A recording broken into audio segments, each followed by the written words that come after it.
Hello everyone and welcome to my CS24 channel. I hope everyone is having a wonderful day. Before we begin, please hit the subscribe button and give this video a thumbs up. The Curse of Oak Island preview. The team reaches target depth in the garden shaft but hits a flood tunnel.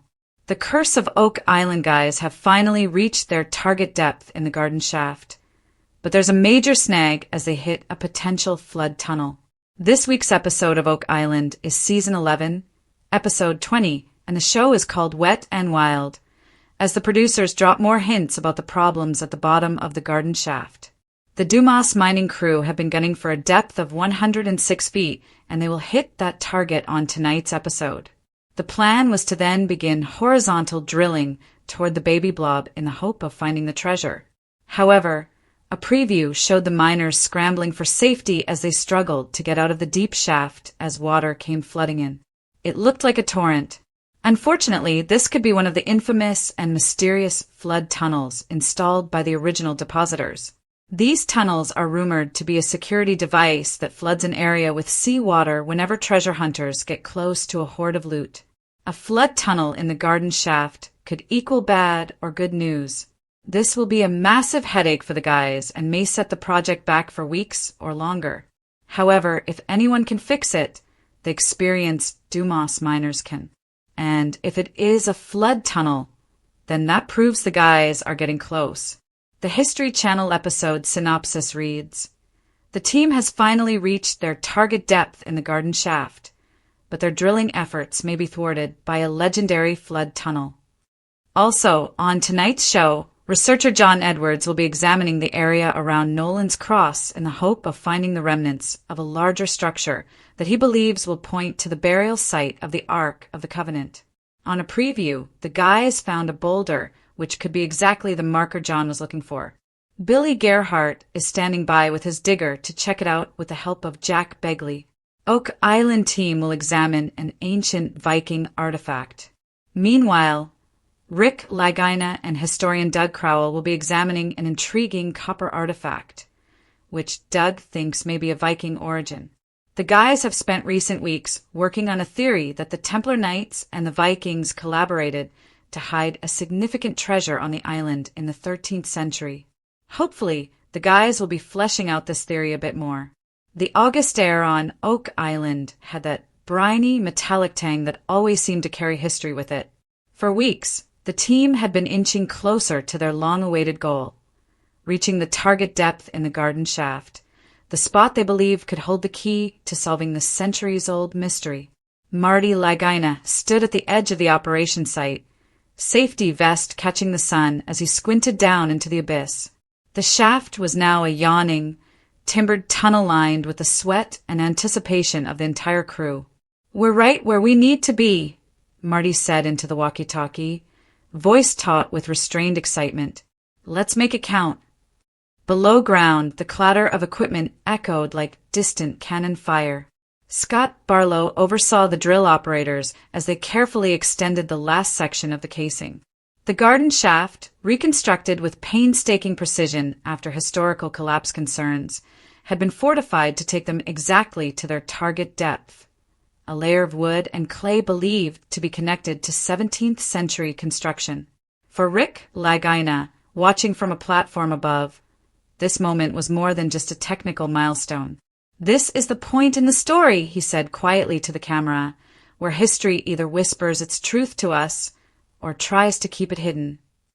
The ground team had been buzzing for days after the latest borehole samples revealed traces of gold and silver in the surrounding water. Those readings, paired with dendrochronology data from nearby timbers, suggested the garden shaft might intersect the original depositor's path toward the money pit, or at least a treasure chamber. Every swing of the crane, every hiss of hydraulics was pulling them closer. Then came the sound. A deep, unsettling gurgle reverberated from the depths, as though the island itself had drawn a sudden breath. Operators paused. Heads turned. "Hold it, hold it!" Scott's voice cut through the air. For a split second, there was silence. Then, whoosh!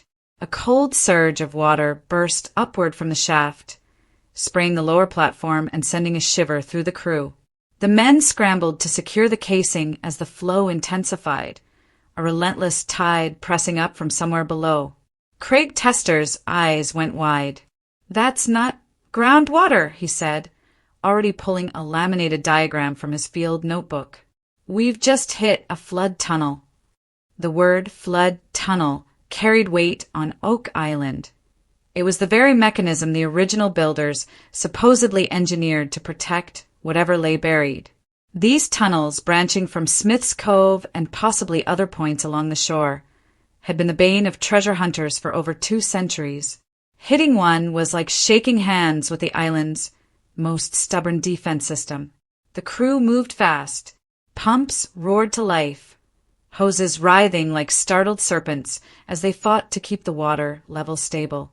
Terry Matheson, geologist and resident optimist, leaned over the side of the shaft and peered into the churning darkness.